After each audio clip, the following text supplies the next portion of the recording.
네, 아주 고난도 찬송을 아주 힘차게 찬양해 주셔서 감사드립니다. 오늘은 광복 73주년을 기념하는 주일인데요. 광복으로 하나님을 자유롭게 믿을 수 있는 나라 주신 하나님께 감사하고 또 마음껏 하나님을 경배하고 찬양하는 시간 되시기를 축복합니다. 옆 사람과 인사하시겠습니다. 반갑습니다. 축복합니다. 사랑합니다. 네, 이솝 우화에 보면 이런 이야기가 나오는데요.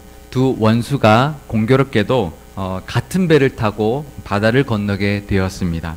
두 사람은 서로 얼굴 보기가 싫어서 한 사람은 배 앞쪽에 자리 잡고 앉았고 또 한 사람은 배 뒤쪽 편에 자리를 잡고 가고 있었습니다. 그런데 심한 풍랑을 만나게 되어서 그만 배가 가라앉을 상황이 되어 버렸습니다. 그때 배 뒤편에 앉아있던 사람이 선장에게 가서 물었습니다. 배가 어느 쪽부터 먼저 가라앉을 것 같냐고 물었습니다. 그랬더니 배 앞쪽부터 잠기게 될 거라고 말했습니다. 그 말을 들은 배 뒤쪽에 앉아있던 그 사람이 뭐라고 했을까요? 앞쪽부터 이제 가라앉을 거라고 하니까 그러면 됐다고. 기왕 죽는 거, 내 원수가 나보다 먼저 죽는 것만 볼 수만 있다면 죽어도 여한이 없다는 말을 했다는 것입니다. 이 사람은 마지막 죽는 순간까지도 악한 마음을 결코 버리지 않았습니다. 악한 초심을 끝까지 버리지 못한 사람의 모습인데요. 이 이야기처럼 세상에는 악한 일에도 열심을 내는 사람들이 있습니다. 악한 일을 하는데요, 아주 열심히 악한 일을 하는 사람들이 참 많습니다. 오늘 본문에도 보면 이런 악한 일에 열심을 내었던 사람들이 나오는데요. 사도 바울에게 얼마나 악한 일을 열심을 내야 하는지 한번 살펴보도록 하겠습니다. 사도행전 23장 12절에서 13절 말씀을 우리 함께 읽어보겠습니다. 날이 새매 유대인들이 당을 지어 맹세하되 바울을 죽이기 전에는 먹지도 아니하고 마시지도 아니하겠다 하고 이같이 동맹한 자가 40여 명이더라. 사도 바울을 미워하여서요, 사도 바울을 죽이기 전까지는 먹지도 않고 물도 마시지 않겠다고 맹세한 사람이 40명이 넘었다라고 말하고 있습니다. 그래서 그들은 로마 군인들이 호위하고 있는 사도 바울을 매복하고 있다가 죽일 계획까지 세웠습니다. 이것은 로마 군인들도 죽여야 하는 반란 행위였습니다. 그렇죠? 사도 바울만 죽이도록 로마 군인들이 가만히 두겠습니까? 사도 바울을 죽이려면 그를 호위하고 있던 로마 군인들도 죽여야 하는 것입니다. 그것은 반란 행위고요. 자신들도 죽을 수 있는, 자신들도 죽을 각오를 해야 하는 그런 계획이었습니다. 이 얼마나 악한 일에 열심인지 자신의 목숨까지도 내어놓고 반란 행위도 무릅쓰고 하고 있는 모습을 볼 수가 있습니다. 그 사실을 미리 알게 된 천부장은 로마 시민권자인 사도 바울을 보호해야 했습니다. 그래서 자기 휘하에 있는 군사의 거의 절반이나 되는 군사를 동원했습니다. 천부장이니까 자기 휘하에 1000명의 군사가 있었는데 470명의 군사, 보병과 기병과 창병으로 구성되어 있는 그 호위병들로 사도 바울을 호위하면서 밤에 몰래 벨릭스 총독이 있는 가이사라로 무사히 호송하였습니다. 그러자 대제사장 아나니아와 몇몇 유대인들이 이제는 더둘로라고 하는 변호사까지 대동하고는 가이사랴 총독이 있는, 사도 바울이 무사히 가 있는 그 총독이 있는 가이사랴에까지 와서 사도 바울을 고발하였습니다. 사도행전 24장 1절 말씀을 제가 읽어드리겠습니다. 닷새 후에 대제사장 아나니아가 어떤 장로들과 한 변호사 더둘로와 함께 내려와서 총독 앞에서 바울을 고발하니라. 벨릭스 총독이 그 사람들의 고소하는 내용들을 다 들어봤습니다. 아무리 들어봐도 사도 바울에게 죄가 없는 것을 알게 되었습니다. 그러니 벨릭스 총독은 아무 혐의가 없는 로마 시민권자인 사도 바울을 함부로 처벌할 수가 없었습니다. 그런데 그렇다고 해서 유대인들의 눈치를 봐야 하는 총독 입장에서 유대인들의 요구를 무시하고 사도 바울을 그냥 석방할 수도 없었습니다. 그래서 그 총독이 택한 방법이 있었는데요. 그것은 바로 자신의 임기가 끝나는 2년 동안 사도 바울을 그냥 가두어 두는 것이었습니다. 그렇게 2년이 지났고요. 이제 신임 총독인 베스도 총독이 부임하게 되었습니다. 사도행전 25장 1절에서 3절 말씀을 우리 함께 읽어보겠습니다. 베스도가 부임한 지 3일 후에 가이사라에서 예루살렘으로 올라가니 대제사장들과 유대인 중 높은 사람들이 바울을 고소할세 베스도의 호의로 바울을 예루살렘으로 옮기기를 청하니 이는 길에 매복하였다가 그를 죽이고자 함이더라. 베스도 총독이 부임하자마자 3일 만에 가이사라가 있는 자기 관저가 있는 가이사라에서 예루살렘을 방문하여 열흘 정도 머물렀었습니다. 그때 대제사장과 유대교 지도자들이 신임 총독에게 와서 다시 사도 바울을 고소하였습니다. 그리고는 사도 바울을 예루살렘으로 불러오기를 청탁하였는데요. 그 이유는 바로 2년 전처럼 사도 바울이 호송되어 오는 길에 매복하고 있다가 사도 바울을 죽이려고 했던 것이었습니다. 2년 전에 사도 바울을 죽이기 전에는 절대 물도 안 마시고 아무것도 먹지 않겠다고 했던 그 암살단 사람들이 2년 동안 죽지 않고 있었던 건가 봐요. 2년 동안 아무것도 안 먹었으면 벌써 굶어 죽었을 텐데 아직도 살아남아서 호시탐탐 2년 동안 그 사도 바울을 어떻게 하면 죽일까 귀에만 엿보고 있었던 것입니다. 2년이면 잊을만도 한데 참 대단합니다. 어떻게 이렇게 악한 일에 열심인지 모르겠습니다. 악인들에게 열심이 있습니다. 악인들은 악한 일을 하는 것도 얼마나 열심히 하는지 모릅니다. 그 악인들의 열심이 때로는 우리를 향해 올 때는 우리가 참으로 괴로울 때가 많습니다. 그런데요, 그 악인들의 열심에 우리는 겁낼 필요가 없습니다. 왜 그럴까요? 그것은 그 악인들의 열심보다 훨씬 더 큰 하나님의 열심이 우리에게 있기 때문입니다. 믿으십니까? 악인들이 아무리 우리를 해치려고 열심을 내도 우리를 지키시고 보호하시는 하나님의 열심을 이길 수가 없기 때문입니다. 결국 하나님께서는 사도 바울을 천부장을 통하여 지켜주셨고요. 벨리스 총독을 통하여 2년을 무사히 지나가게 해 주셨습니다. 베스도 총독, 신임 총독을 통해서도 절대로 예루살렘으로 돌아가지 않게 막아 주셨습니다. 악인들의 열심으로 우리를 해치려고 할 때 우리는 두렵기도 하고 때로는 억울하기도 하고 괴롭기도 합니다. 하지만 그들의 열심이 우리를 향하신 하나님의 열심을 절대로 따라올 수 없다는 것을 믿으실 수 있기를 바랍니다. 그 하나님의 열심이 우리를 끝까지 지켜주시고 보호해 주실 것입니다. 그 하나님의 열심이 있는 한 우리는 절대 무너지지 않을 것이고요. 그 악의 열심에 결코 우리가 지지 않을 것입니다. 그 믿음으로 지금 어떤 악의 열심으로 힘들어하고 있는 분이 계시다면 위로받으시고 그 모든 악인들의 열심을 이겨내며 사실 수 있기를 바랍니다. 그리고 그 악인들의 열심은 결국 부메랑처럼 그 사람에게 돌아갈 것입니다. 그 악인들의 열심이 크면 클수록 하나님께서 반드시 되갚아 주실 것입니다. 그 믿음으로 위로받으시고 힘을 얻을 수 있기를 바랍니다. 그런데요, 우리가 기억할 것이 또 하나 있습니다. 그것은 바로 우리도 방심해서는 안 된다는 것입니다. 악은 우리에게도 하나님 뜻보다는 세상의 것에 열심을 내게 만듭니다.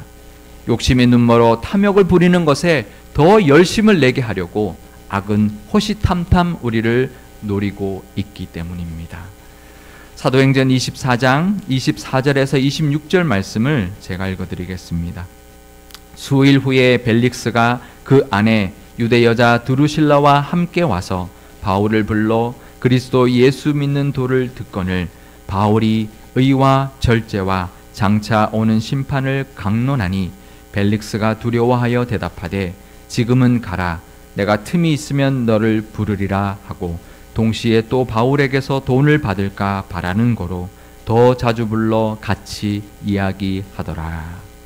이 신임 벨렉스 총독의 아내가 원래 있었던 벨렉스 총독의 아내가 유대인이었습니다. 그래서 이 벨렉스 총독은 아내인 드루실라와 함께 사도 바울을 불러서 사도 바울이 도대체 무슨 이야기를 하는지를 들어보았습니다. 그 사도 바울을 통해서 예수님의 복음을 들었고요.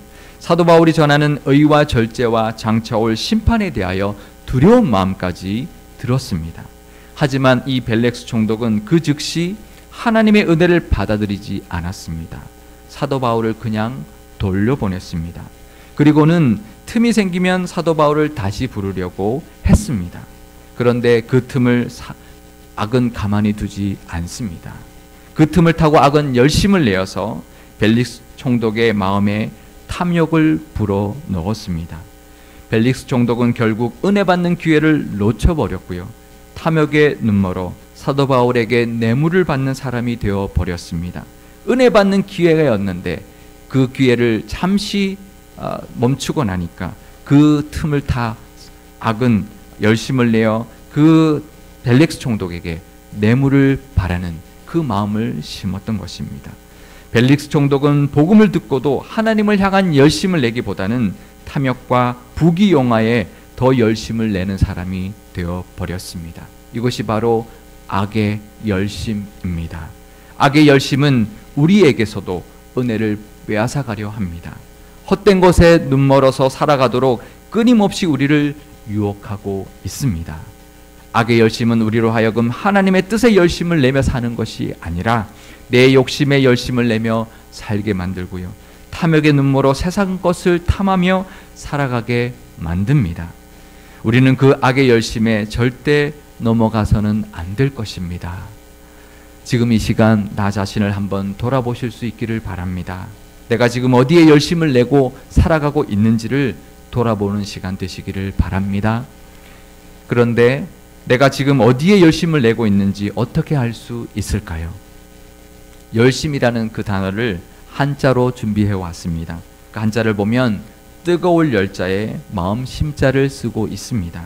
그러니까 열심은 내 마음이 뜨거워지는 것을 뜻합니다. 지금 내 마음이 어디에 뜨거워 있는지를 보면 내가 어디에 열심을 내고 있는지 알 수 있다는 뜻입니다. 내 마음을 뜨겁게 하는 것이 바로 내가 지금 열심을 내고 있는 것입니다. 지금 여러분은 어디에 뜨거워져 계신지요? 어디에 마음이 뜨거워지시나요? 혹시 내 마음을 뜨겁게 하는 것이 어제 저녁에 봤던 연속곡은 아닌가요? 주말 연속곡은 아닌가요? 지금 이 예배 시간에도 오늘 저녁에는 어떻게 전개될까라고 생각하고 있지는 않으신지요? 남자들은 골프나 주식이 마음을 뜨겁게 할 수도 있을 것입니다. 또 청년들 같으면 게임이나 쇼핑이 마음을 뜨겁게 할 수도 있을 것입니다.